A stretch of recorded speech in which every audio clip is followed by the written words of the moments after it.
Hi everyone, today we will talk about how to fix Facebook jumping on iPad. To know how to fix Facebook jumping on iPad, you should just go to settings like this. We will click.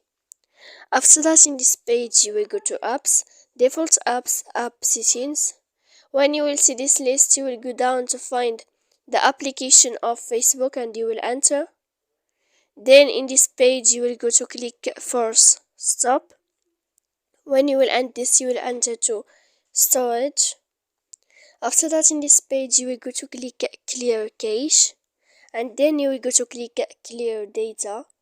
And after all that, you can turn off your Wi-Fi so that you can know how to fix Facebook jumping on iPad. So please don't forget to support us by like and subscribe. See you next time in another video.